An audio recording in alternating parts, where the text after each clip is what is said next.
Bersifat trikotomi 2.2.1. II dijamin bahwa bila A elemen bilangan real dan A tidak sama dengan 0, maka tepat satu dari bilangan A atau negatif A positif. Nilai mutlak dari A tidak sama dengan 0 didefinisikan sebagai bilangan yang positif dari keduanya. Nilai mutlak dari 0 didefinisikan 0. Jadi, jika nilai mutlaknya itu A tidak sama dengan 0, maka didefinisikan bilangan tersebut adalah positif. Tetapi, jika nilai mutlaknya A sama dengan 0, maka didefinisikan nilainya itu adalah 0. 3.1 Definisi. Bila A elemen bilangan real, nilai mutlak A dituliskan dengan mutlak A didefinisikan dengan mutlak A sama dengan A bila A lebih dari 0, 0 bila A sama dengan 0, negatif A bila A kurang dari 0. Jadi untuk nilai mutlak itu ada 3 kemungkinan. Sebagai contoh misalkan mutlak 3 sama dengan, karena nilai A-nya itu yang ini lebih dari 0, maka kita pakainya yang kemungkinan yang pertama, yaitu A bila A lebih dari 0. Jadi jika nilai A-nya lebih dari 0, maka nilainya itu si A itu sendiri, berarti 3. Kemudian mutlak negatif 2 sama dengan, karena nilai A-nya itu negatif 2, di mana negatif 2 itu kurang dari 0, maka kita pakainya itu yang negatif A. Negatif dari A. Nah, di sini itu kan nilai A-nya itu adalah negatif 2, maka negatif dari negatif 2. Di mana nilainya itu adalah negatif dan negatif jadi positif, berarti nilainya 2. Maka nilai mutlak dari negatif 2 itu adalah 2. Selanjutnya itu ada 2.3.2 teorema. Yang pertama poin A, mutlak A sama dengan 0 jika dan hanya jika nilai A-nya itu sama dengan 0. B, mutlak negatif A sama dengan A untuk semua A anggota bilangan real. Lalu yang C, mutlak AB sama dengan mutlak A dikali mutlak B untuk semua A, B anggota bilangan real. D, bila C lebih dari sama dengan 0, maka mutlak A kurang dari sama dengan C. Jika dan hanya jika negatif C kurang dari sama dengan A, lalu kurang dari sama dengan C, atau bisa dibaca juga A lebih dari sama dengan negatif C dan A kurang dari sama dengan C. Lalu yang E, negatif mutlak A kurang dari sama dengan A kurang dari sama dengan mutlak A untuk semua A anggota bilangan real. Untuk pembuktiannya yang A, di sini kan di teoremanya itu mutlak A sama dengan 0 jika dan hanya jika A sama dengan 0. Jadi jika nilai A-nya itu sama dengan 0, maka nilai dari mutlak A-nya itu adalah 0. Atau bisa dituliskan misalkan mutlak 0 sama dengan 0. Tetapi jika A-nya itu tidak sama dengan 0, maka negatif A juga tidak sama dengan 0. Jadi kalau misalnya nilai A-nya itu tidak sama dengan 0 atau negatif A tidak sama dengan 0, maka nilai mutlaknya juga itu tidak akan 0. Jadi misalkan nilai mutlak dari selain 0 ya, kalau tidak sama dengan 0, misalkan nilai mutlak dari 1, itu kan nilainya 1. Nah, maka nilai mutlak itu akan menghasilkan sama dengan 0 jika nilai A-nya itu adalah sama dengan 0. Tetapi jika nilai A-nya tidak sama dengan 0, maka nilai mutlaknya itu tidak akan menghasilkan 0.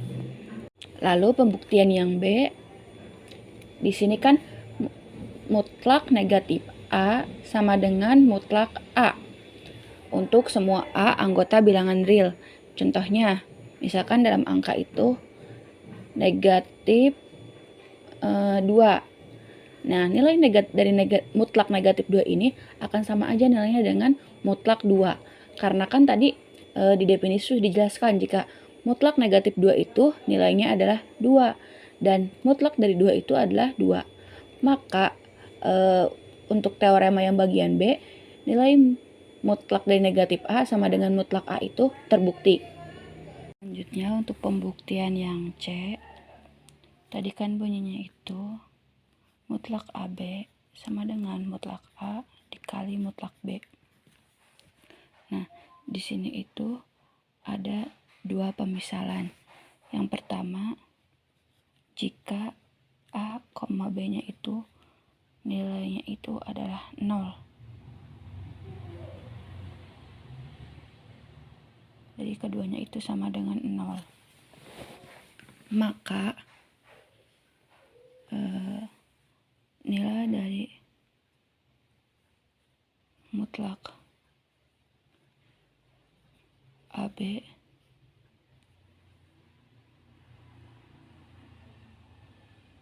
akan sama dengan 0. Begitupun dengan nilai mutlak A dikali nilai mutlak B yang akan sama dengan 0. Karena kan misalnya di sini mutlak AB berarti kan mutlak 0 dikali 0 kan sama dengan 0. Kemudian yang ini mutlak A-nya 0 berarti mutlak 0 dikali mutlak 0 sama dengan 0.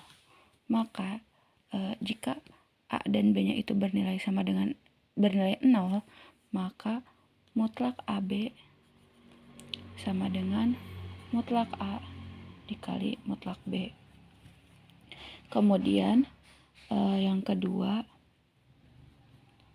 jika A-nya lebih dari 0 dan B-nya lebih dari 0, maka nilai AB-nya itu akan lebih dari 0.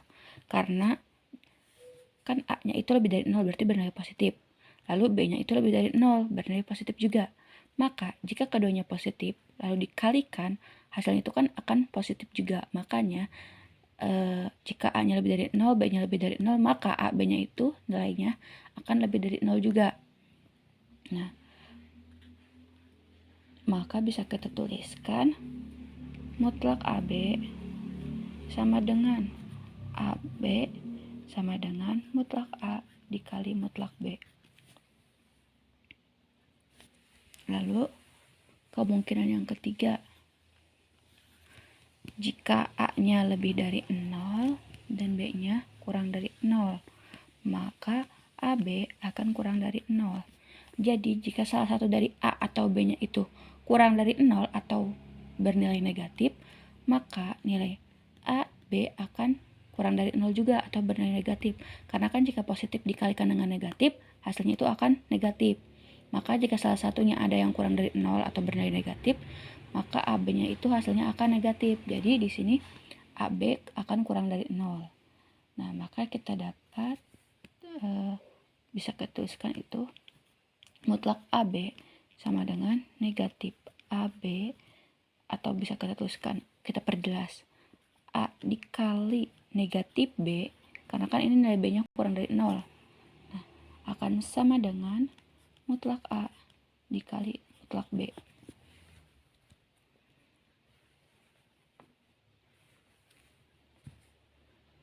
Selanjutnya untuk pembuktian yang D.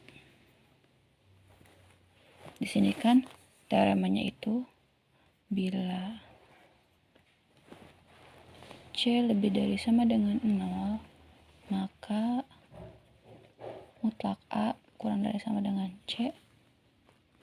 Jika dan hanya jika negatif C kurang dari sama dengan A kurang dari sama dengan C. Nah, maka di sini jika kita mempunyai, ini kan makanya mutlak A lebih dari sama dengan C. Nah, jika mutlak A lebih dari sama dengan C, maka kita akan mempunyai dua kemungkinan, di mana kemungkinannya itu A-nya bisa negatif atau A-nya positif. Sama kayak di definisi yang awal ya. Nah, berarti di sini kan ada kemungkinan bisa A-nya positif lebih dari 0, lebih dari C, atau A-nya negatif lebih dari sama dengan C. Nah, untuk persamaan yang kedua, yang ini, pertidaksamaan yang kedua, yang negatif A kurang dari sama dengan C, ini bisa kita balik. Atau sama aja kayak ekuivalen sama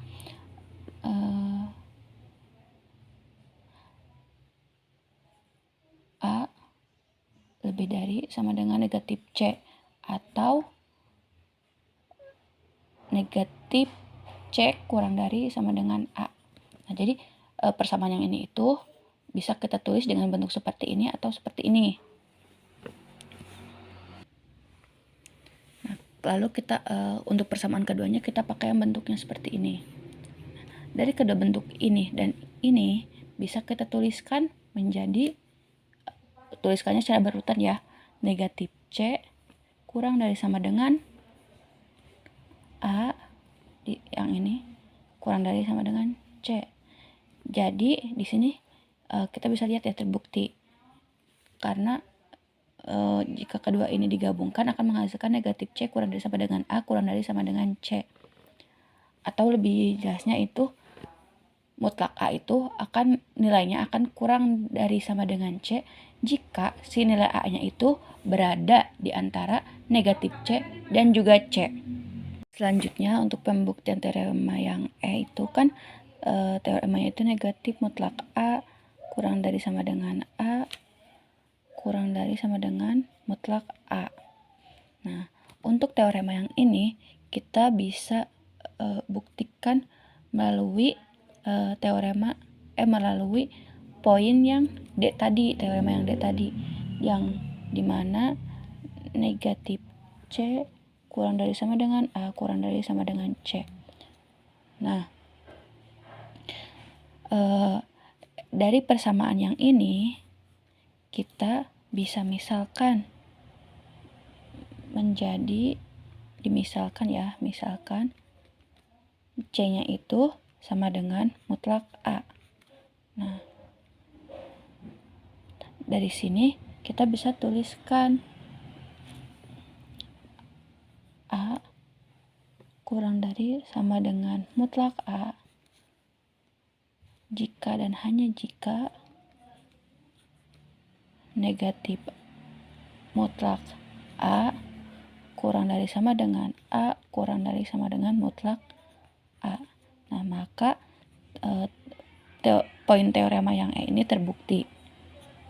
Selanjutnya ada poin 2.3.3, ketaksamaan segitiga. Untuk sebarang A, B di bilangan real, kita mempunyai mutlak A tambah B kurang dari sama dengan mutlak A ditambah mutlak B. Untuk pembuktian yang bagian ketaksamaan segitiga ini, tadi kan persamaannya itu mutlak A tambah B, ini 2.3.3.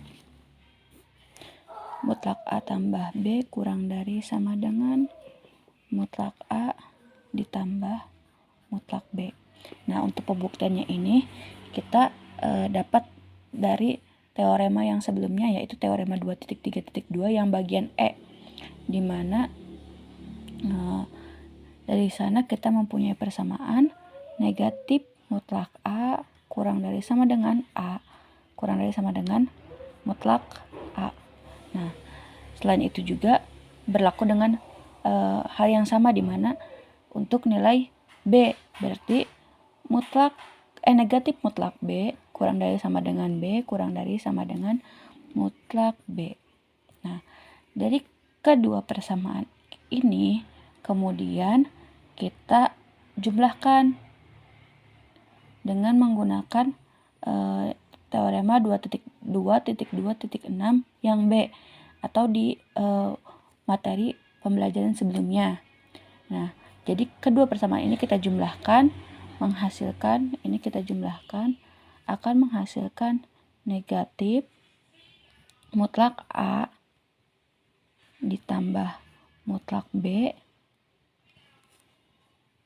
kurang dari sama dengan A tambah B kurang dari sama dengan mutlak A ditambah mutlak B.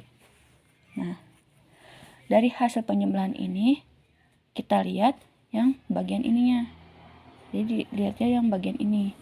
Maka dari sini kita mendapatkan hasil mutlak A tambah B kurang dari sama dengan mutlak A ditambah mutlak B. Nah, jadi persamaan. Jadi untuk persamaan ini itu terbukti ya di sini. Lalu selanjutnya ada teorema A akibat 2.3.4, di mana untuk sebarang A, B di R kita mempunyai yang pertama mutlak A dikurangi mutlak B kurang dari sama dengan mutlak A dikurangi B. Yang B, mutlak A kurangi B kurang dari sama dengan mutlak A ditambah mutlak B. Nah, untuk pembuktiannya itu yang pertama, nilai A-nya itu kita tuliskan menjadi A dikurangi B ditambah B. Nah, kalau itu dioperasikan kan akan sama aja menghasilkan A. Lalu gunakan ketaksamaan segitiga, di mana ketaksamaan segitiga itu yang tadi mutlak A tambah B kurang dari sama dengan mutlak A tambah mutlak B. Nah, si A tadi kita masukkan menggunakan ketaksamaan segitiga, di mana A kurangi B-nya itu sebagai A dan tambah B-nya itu sebagai nilai B-nya. Nah, setelah itu kita kurangi kedua ruasnya dengan mutlak B, maka akan memperoleh mutlak A dikurangi mutlak B kurang dari sama dengan A dikurangi B. Lalu pembuktian yang B, maka terbukti ya. Selanjutnya pembuktian yang B itu dari ketaksamaan segitiga yang tadi kita ketahui, yang mutlak A tambah B kurang dari sama dengan mutlak A ditambah mutlak B, nilai B-nya itu kita ganti atau kita tukar menjadi negatif B, maka akan diperoleh mutlak A dikurangi B kurang dari sama dengan mutlak A ditambah mutlak negatif B. Nah, karena mutlak negatif B itu sama aja kayak mutlak B, maka kita tuliskannya mutlak B. Maka di sana kita akan memperoleh mutlak A dikurangi B kurang dari sama dengan mutlak A ditambah mutlak B. Selanjutnya, yang 2.3.5, teorema akibat. Untuk sebarang A1, A2, titik-titik AN atau sampai AN merupakan anggota elemen bilangan real. Kita mempunyai mutlak A1 ditambah A2 ditambah titik-titik tambah AN kurang dari sama dengan mutlak A1 ditambah mutlak A2 ditambah titik-titik ditambah mutlak AN. Teorema yang ini itu sama aja kayak yang untuk teorema akibat yang 2.3.5 ini sama aja kalau dijabarkannya itu hampir mirip dengan ketaksamaan segitiga. Selanjutnya itu ada garis bilangan real. Interpretasi geometri yang umum dan mudah untuk sistem bilangan real adalah garis bilangan. Jadi garis bilangan ini merupakan interpretasi geometri yang umum dan mudah untuk sistem bilangan realnya. Nah, pada interpretasi ini nilai mutlak A dari unsur A di R dianggap sebagai jarak dari A ke pusat 0. Jadi lebih umum lagi jarak antara unsur A dan B ini dan B di R adalah mutlak A dikurangi B. Lalu selanjutnya itu ada sifat kelengkapan R, di mana sifat kelengkapan itu sistem bilangan rasional Q memenuhi sifat aljabar 2.1.1 dan sifat urutan 2.2.1. Tetapi seperti kita lihat akar 2 tidak dapat dipresentasikan sebagai bilangan rasional. Karena itu akar 2 tidak termuat di Q. Observasi ini menunjukkan perlunya sifat tambahan untuk bilangan real. Sifat tambahan ini disebut yaitu sikap kelengkapan yang sangat esensial untuk R atau bilangan real. Nah, ada beberapa versi sifat kelengkapan itu. Di sini kita akan menggunakan metode yang paling efisien dengan mengasumsikan bahwa himpunan tak kosong di R mempunyai supremum. Selanjutnya ada supremum dan infimum. Di mana ini itu kita akan dari supremum dan infimum ini kita akan memperkenalkan gagasan tentang batas atas suatu himpunan bilangan real, di mana gagasan ini akan sangat penting pada pembahasan selanjutnya. 2.4.1 definisi. Misalkan S suatu subhimpunan dari R, di mana yang pertama itu bilangan U elemen dari R dikatakan batas atas dari S atau himpunan S bila S kurang dari sama dengan U untuk semua S lebih dari S kecil lebih dari himpunan S. Lalu yang kedua, bilangan W elemen bilangan real. Dikatakan batas bawah dari S bila W kurang dari S untuk semua S elemen bilangan subhimpunan S itu. Dimana maksudnya itu jika ada suatu bilangan real bisa dikatakan menjadi batas atas dari suatu subhimpunan itu apabila bilangan real tersebut nilainya itu lebih dari sama dengan S atau S-nya itu nilainya itu kurang dari sama dengan U.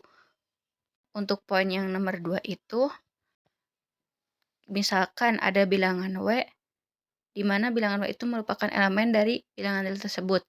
Nah, bisa dikatakan sebagai batas bawah dari suatu subhimpunan S bila W-nya itu kurang dari sama dengan S. Untuk semua S anggota bilangan S. Atau bisa kita tuliskan menjadi pertidaksamanya itu W kurang dari sama dengan S kurang dari sama dengan U, di mana si nilai W itu sebagai batas bawahnya dan si bilangan U-nya itu sebagai batas atas dari suatu subhimpunan tersebut. Selanjutnya 2.4.2 definisi. Misalkan S merupakan subhimpunan dari R.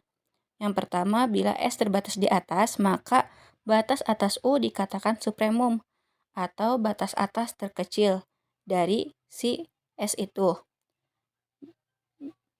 Bila tidak terdapat batas atas atau yang lain dari S yang kurang dari U, jadi si U itu sebagai batas atas terkecilnya. Jadi gak akan